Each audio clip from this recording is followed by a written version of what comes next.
जी आप ही से करता हूं, क्योंकि आपके नेता ने वो बयान दिया, उसके बाद फिर पीछे पीछे समाजवादी पार्टी आ गई। तो अजय गुलिया जी आप बताइए कि हमारे देश में आज क्या ये स्थिति है कि सत्ता से किसी को कुर्सी से उतार कर फेंकने की जरूरत है और जो युवा है उसको सड़कों पर उतरने की जरूरत है? हमारा देश लोकतांत्रिक देश है सर, जहां पर लोगों ने खुद चुना है अपनी सरकार को।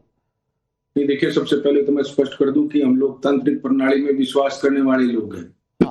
हम लोकतंत्र में विश्वास करते हैं और देखिए, चुनी हुई सरकार लोगों ने चुन करके भेजी है, इसमें भी कोई दो राय नहीं। लेकिन जब चुनी हुई सरकार और प्रशासन लोगों पर न्याय देने की बजाय उनके साथ अन्याय करने लगे, आपने हरियाणा के संदर्भ में देखा नहीं किस प्रकार से नर्सिंग कॉलेज की छात्राओं को एफआईआर दर्ज कराने के लिए धरना प्रदर्शन करना पड़ा, और जब वो धरना प्रदर्शन कर रही थी तो उन्हें पुलिस प्रशासन द्वारा लाठियों से पीटा गया।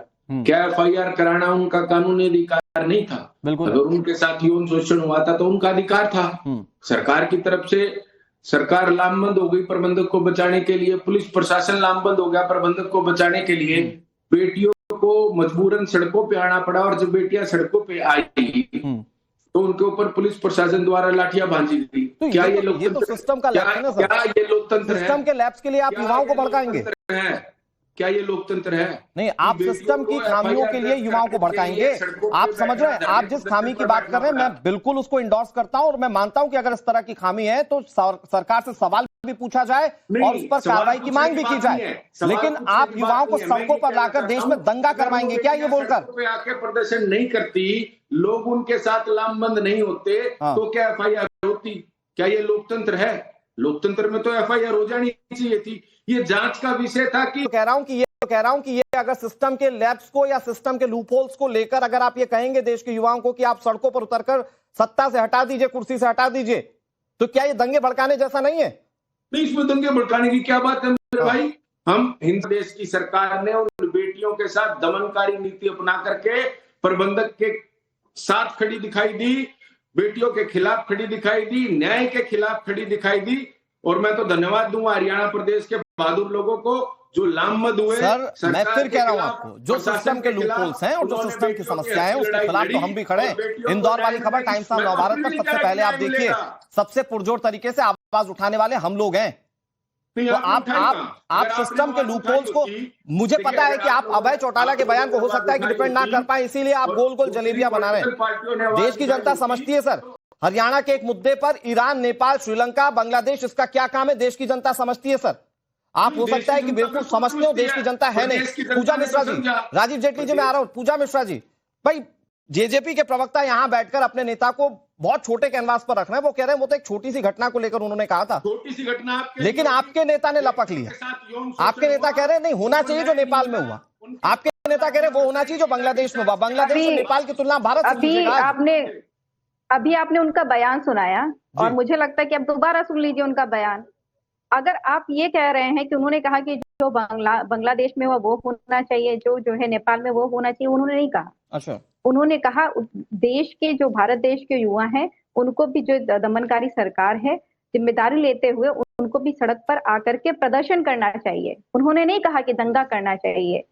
जरूरी ये कि जो उन्होंने कहा, उन्होंने रेखांकित किया जो तीव्रता है युवाओं के अंदर में, उसको, जो उनकी समस्याएं चल रही हैं। आपको शायद जानकारी नहीं होगा कि उत्तर प्रदेश में नवंबर 2024 में युवाओं ने प्रदर्शन किया था यूपीएससी को लेकर के आयोग के गेट के सामने, और 2025 में भी 15 दिसंबर को युवाओं ने फिर प्रदर्शन निकाला था, मार्च, बिल्कुल घनी संख्या में, और जिसको लेकर के सरकार की तैयारी रही कि वाटर कैनन से लेते हुए, आंसू गैस से लेते हुए उनको रोका गया। तो यह प्रदर्शन की बात चल रही, जो युवा अभी परेशान हो रहे थे, बना दिया गया हुआ है। हम भी कवर करते हैं, हम भी सरकार से सवाल पूछते हैं और वो सवाल उठने चाहिए। ये एक हेल्दी लोकतंत्र का सबसे बेहतरीन तरीका है। बतौर विपक्ष हम आपके साथ खड़े सर। सुनिए ना पूजा मिश्रा जी, आप अपने, या तो आपके नेता आप लोगों को बयान देने से पहले आप लोगों के बारे में नहीं सोचते कि भैया टीवी पे आपको डिफेंड करना है, और या तो फिर वो बयान दे देते हैं आप लोगों की पार्टी के। तो आज नेपाल का जिक्र क्यों हो रहा है, आज बांग्लादेश का जिक्र क्यों हो रहा है, वहां की अराजकता को ढाल क्यों बनाई जा रही है भारत के लिए? आप मुझे इस बात पर जवाब दीजिए। अराजकता को ढाल नहीं बनाई जा रही है, जिस तरीके से तानाशाही चल रही थी और युवा में राजीव जेटली निकला, बस उसकी बात भाई वो तो कह रहे हैं ये कैनवास उतना बड़ा नहीं है जितना बीजेपी बताने की कोशिश कर रही है। क्योंकि शहजाद पूनावाला जो बीजेपी के राष्ट्रीय स्पोक्स पर्सन है वो तो कह रहे थे भाई यहां तो दंगा भड़काने की साजिश चल रही है। लेकिन वो कह रहे हैं तो आप लोग सिस्टम के FIR नहीं, अमन एक बात को समझिए यार, ये वो सभी सोचिए कि देश ओके, राजनीतिक दल, पूजा जी, यही वो राजनीतिक दल, ओके, बीजेपी जवाब दे रही है, सरकार जवाब दे रही है। ओके, राजीव जेटली, ये वही राजनीतिक दल हैं जो शासक थे, और शासक थे और जेनजी ने इनको इनके घर पर बिठाया। अच्छा, जेनजी ने वोट डाला था क्या 2017 में? 2014 में क्या बात कर रहे हैं? 2014 में मैं फर्स्ट पहली वोटर थी और मैं मिलेनियल हूँ। मेरा पहला वोट था 2014 में। तो अब आपको मिलेनियल का वोट नहीं? ज्ञान है भाजपा मैं का। अरे मैं तो आपके भी ज्ञान पर वही सवाल पूछ रहा हूँ ना पूजा जी, कि अगर उनको मिलेनियल्स ने वोट दे दिया तो अब आप मिलेनियल्स के पास नहीं जाएंगे, अब आप जेनजीज को बोलेंगे साहब आपको लोकतंत्र बचाना, मिलेनियल से नहीं हो रहा, ऐसा है क्या? टारगेट करके जेनजी ने इनको बाहर कर दिया हुआ है। क्या बातें कर रहे हैं आप? सुनिए ना, मेरी बात शांति से सुनिए। तो अगर उनका फैक्ट गलत है, मुझे आप इस बात पर जवाब दीजिए कि अगर 2014 में मिलेनियल्स से जाकर वोट किया तो क्या आज आपको मिलेनियल्स का वोट नहीं चाहिए? क्योंकि कांग्रेस पार्टी तो कह रही है ना जेनजी उतर कर सड़कों पर संविधान को बचाएंगे, मिलेनियल्स वोट ना करें आपको? चाहिए होगा वोट, बिना सबके वोट के थोड़ी ना होने वाला है। क्या आप बताइए कि मिलेनियल का नहीं चाहिए होगा, कि जो हमारे आगे के जनरेशन उनका नहीं चाहिए होगा, या पूरे समाज का नहीं चाहिए होगा, सबका वोट चाहिए होगा? ये कोई सवाल तो पैदा ही नहीं होता है ना। बस वो ये बात करे कि नहीं जेनजी, जब आप जेनजी की बात कर रहे हो तो आपको पता होना चाहिए वो जेनजीज आपके। अगर ये मैं बीजेपी के राजीव जेटली जी फिर आएंगे। ओके ओके, अगर ये सवाल पैदा नहीं होता, नेपाल का जिक्र किया था कौन सी ट्वीट में? मैं बताता हूँ आपको। अरे भाई, अरे हाँ बताइए ना। अरे सुनिए ना, सुनिए, ये वो ट्वीट है, उसकी टाइमिंग देखिए कि ट्वीट कब आया। हाँ, टाइमिंग देखिए, क्या टाइमिंग देखिए कब आया था संदीप त्रिपाठी, ये कब आया था ट्वीट? अरे आज भी आएगा। अब इसके पहले पूरे विश्व के लोकतंत्र में जनता से बड़ा विपक्ष कोई नहीं होता है। जब जनता विपक्ष में होती है और जनता वोट तक पक्ष में होती है, उसके बाद विपक्ष में होती है, उसकी मांगे होती है, जो आपने वादा किया है उसकी मांग कर अगर वो मांग अपनी करती है तो विपक्ष ही है, और जनता से बड़ा विपक्ष कोई नहीं होता। अगर हम उसको ये कह रहे हैं कि भाई आपने वोट दिया, इन मुद्दों के आधार पर दिया, इन वादों के आधार पर दिया, ये वादे आपके पूरे नहीं हो रहे हैं। आप सड़कों पर निकलने के बाद जेपी की हम सब बात करते हैं ना, मूर्ति लगाने की बात करते हैं, उनका अनुसरण करते हैं। जेपी ने क्या कहा था, डेट बता दे रहा हूँ, 25 जून 1975 जो है इंदिरा जी के खिलाफ सेना तक का आह्वान किया था कि सेना को जो है आना चाहिए सरकार के खिलाफ। क्या था, जेपी जी को आतंकवादी कहिएगा आप, अनारकी कहिएगा, और अगर अराजकता की बात करिएगा इस देश के लोकतंत्र को बनाने में। नारायण आंदोलन कर रहे थे संदीप त्रिपाठी जी, तो वो जर्मनी का उदाहरण देकर नहीं बता रहे थे कि हिटलर के खिलाफ जैसे उतरे थे वैसे उतरिए? हाँ देते थे, क्यों नहीं, क्या बात कर रहे हैं? अच्छा, जाके भाषण पढ़िए, कभी पढ़ा है भाषण? बताइए, मुझे बता दीजिए। नहीं, मैंने तो नहीं पढ़ा, आप पढ़ा दीजिए, फैक्ट दिखा दीजिए आज आप। सुनिए सर, जेपी ने कब बोला कि जर्मनी की तरह होना चाहिए यहाँ पे? सर होना चाहिए, किसने कहा? आज कौन कह रहा है? जो कह रहा है गलत कह रहा है। हम तो ये कहते हैं कि बिल्कुल युवाओं को आना चाहिए। आपका रोजगार छीन लिया, आपके छात्र संघ के चुनाव को छीन लिया, इस सरकार ने युवाओं को दिया क्या? आपने बड़ी बड़ी बातें कर रहे हैं। अभी अब जेटली जी कह रहे थे कि जेनजी ने निकाल कर फेंक दिया, बिल्कुल हमको निकाल कर फेंक दिया। आपने क्या क्या सपने दिखाए थे, उन सपनों की बात क्यों नहीं करते? संदीप त्रिपाठी जी, आपके इन लेजिटिमेटिव सवाल के बीच में, इन सारे क्वेश्चंस के बीच में सबसे बड़ी सच्चाई ये है, साल 2014 आम इलेक्शन बीजेपी जीती, 2019 बीजेपी जीती, 2024 बीजेपी जीती। ये वो है जो जिनको आप कह रहे हैं कि ये जो जनता है, जो वोटर से जो विपक्ष में रहता है, वही विपक्ष है, सत्ता पक्ष को चुन रहा है, और आज आप उनको भड़काने की कोशिश करें। राजीव जी, इसके बाद आ रहा हूं आपके पास। अनुराग जी, अभी आपने सवाल किया कि आप जो है उनको भड़काने की कोशिश कर रहे हैं। जनता को क्या आप मूर्ख समझते हैं कि कोई आएगा एरू गरू या कोई भी राहुल गांधी भड़का देंगे? मतलब मोदी जी आके भड़का दिए? नहीं तो राहुल गांधी एरू गरू है संदीप त्रिपाठी, राहुल गांधी एरू गरू है? नहीं, राहुल गांधी के लिए ये सब कह रहे हैं। देखिए, बीजेपी और पीएम नरेंद्र मोदी के इन्फ्लुएंस को तो उनकी रैलियों में देख लेते हैं, लेकिन भड़काने की कोशिश तो राहुल गांधी कर रहे हैं। ये एरू गैरू क्या आप राहुल गांधी को कह रहे हैं? अरे 14 के पहले मोदी राहुल जी थे, मोदी जी थे ना। नहीं तो जेनजी से संविधान बचाने का आग्रह तो राहुल गांधी कर रहे हैं ना, जेजेपी कर रही है या समाजवादी पार्टी कर रही है? ये सारे विपक्ष के नेता एरू गैरू हैं आज। पत्रकार हो कि लल्ला हो?